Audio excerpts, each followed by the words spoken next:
All right, so I figure we talk ball because why not? We ain't got nothing else to do. Plus, I want to show off the new look a little bit. But anyway, so the topic at hand is, do you think that Matt Nagy is on a hot seat this upcoming season? And even more importantly, is there a certain metric? Is there a certain record, a certain goal, certain performance that you think would be acceptable for Nagy to keep his job, or Ryan Pace to keep his job? Or is there some that you're looking at that Pace might come back and Nagy might not, or vice versa? I think there's been a number of people that have pretty much said that Nagy is now out of excuses, that he has Nick Foles now, different quarterbacks, some competition for Trubisky, and a quarterback that's more in line with what he wants to do. He's had time to implement this offense.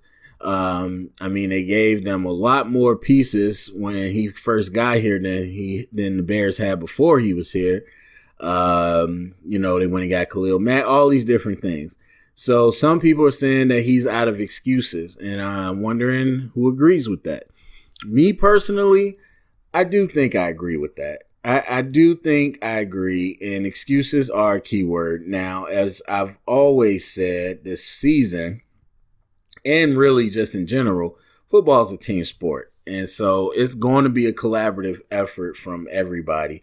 So it's not like just Nagy was failing as a coach, as I've pointed out throughout the season. But I will say that, again, excuses happen because before we got to the offseason, we talked about them firing the coaches as the problem. And again, I don't necessarily blame them because they know fans eat it up, and they did. Fans go out of their way to try to blame some of the coaches that went out and then profusely praise the ones that came in as if they're going to do something. But anyway, and they praised the first coaches when they first came in with Nagy. So everybody rides with the tide. Not everybody, but a lot of people. And so I don't blame the team for doing that. But that excuse is out the door. Even though Nagy was part of the people that selected his coaching staff the first time around, now there's some ties there. So, we're all familiar with each other. So you got that part. Then you got Nick Foles, who, again, has not played in Nagy's system. Here we go. He's not, as much as people keep saying that, Nagy didn't have a playbook before, Nick Foles, or Nick Foles never played with him as the head coach. And so now he's in a similar, probably, we don't know for sure, but similar type playbook. And so you got a guy that's familiar with it.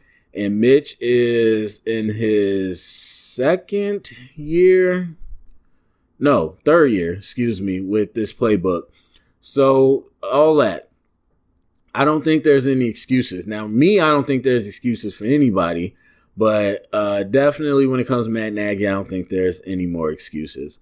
A lot of it was just kind of, they need time and they need to get into it. And, the Ravens didn't have a problem. But anyway, so I get that, though. I honestly do get that.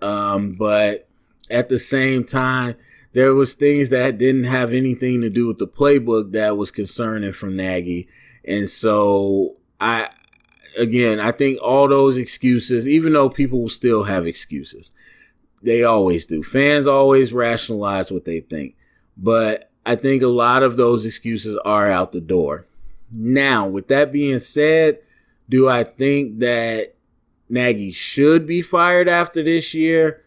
To me, I'm going to be honest, only if we just were terrible. If we were just like bottom of the league in offense and, less than 500 record, then probably, yeah. Because that to me, and again, it's still contextual about how we play, but if we were that bad, I would have to assume a little bit that Nagy, they didn't want to play for Nagy, or Nagy didn't have them ready to play, whether that was motivation wise or whether that was preparation wise. And that's a big problem. That's definitely a big problem. And so that to me doesn't really remedy. Even if you bring in a new group of players, that doesn't really remedy if you got a coach that just does not know how to lead. And so that would be big for me. To me, I think we're headed towards a rebuild either way, or a retool or whatever. I mean, I never thought we were like, whatever, I'm not even going to get into that. I think we're heading towards a retool pretty soon anyway. And so that tends to happen when you miss on a quarterback high in the draft. And that's fine. But Ryan Pace, I mean, you could balance it out if you want, I guess, with his ability to get some good gems, with his ability to miss in the first or in the higher rounds. I don't know if that balances out for you. I don't know if that's more negative than positive, or if it's the other way around. But I think all in all, he's kind of shown his colors, and I don't know that it's impressive enough to stay. So I think, okay, I guess in my mind, what should happen most likely is probably Pace going along with Trubisky and Nagy staying and kind of retooling and going through a different process. What is more likely to happen? They're probably going to do all three of them at the same time. I think Pace, Nagy, and Trubisky would probably all, in that tenure here together, if it was to go south. And that's kind of what I said at the end of the last year. And yeah, I guess I haven't really changed that whole much on what I feel about it, even looking at what's happening.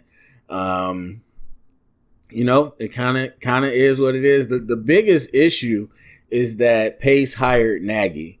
And so it'd be really hard to say we're going to get rid of Pace when, because I don't think they have a great relationship.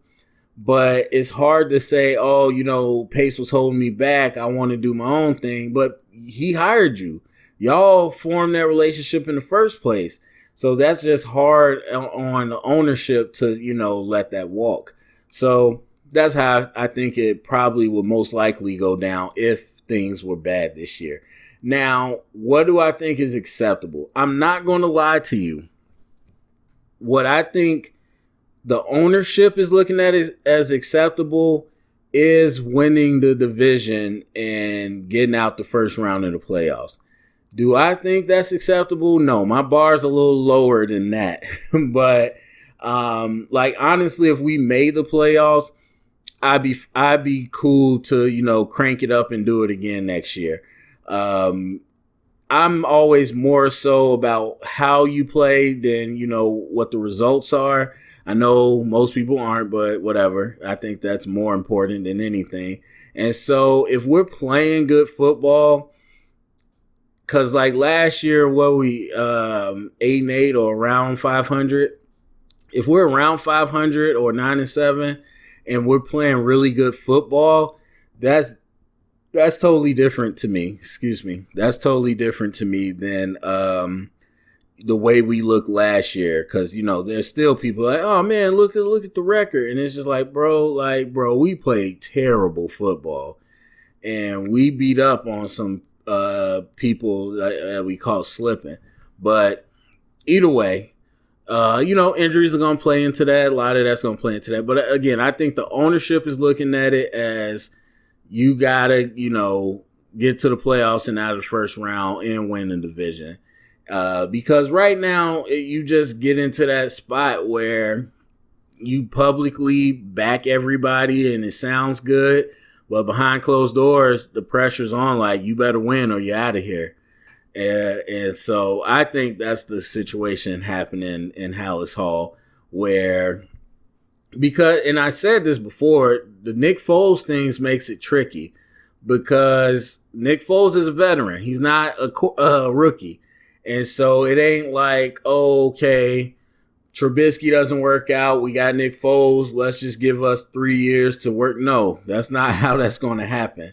I don't personally think so. I think if, Trubisky doesn't work out, Nick Foles is the guy. If you don't make it work with Nick Foles, everybody's out of here.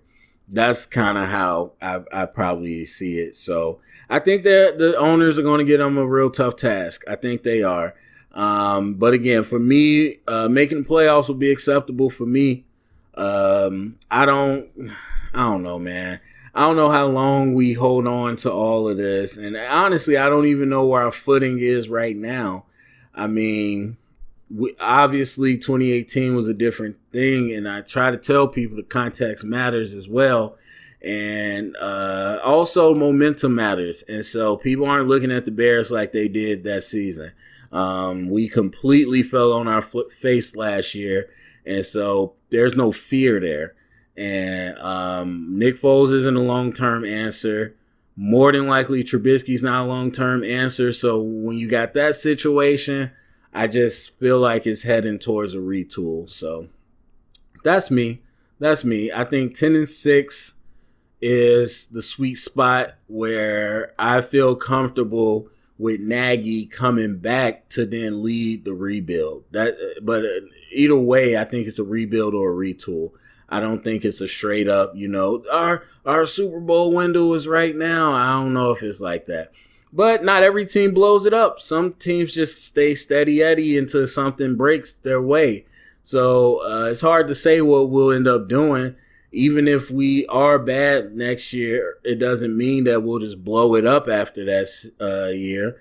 They might, there's some teams that's just like, hey, we want to keep the big name players, so we keep the seats filled. And so that has happened, and it could happen again. So I don't know. We'll see what they end up doing. But to me, the way the NFL works as far as team building, we're on the edge, and it's not a good edge. It's not the 98 Bulls where it's like, they're still one of the most dominant teams coming off a championship, but it looks like it might be over. No, that's not us. That we're like, we got a good roster, but we haven't proven anything. And so it will be interesting. But I'll leave it there. Go to the comment section. Let me know what you think. Share it around. Get the conversation started. Thumbs up, subscribe, and remember, stay up and bear down.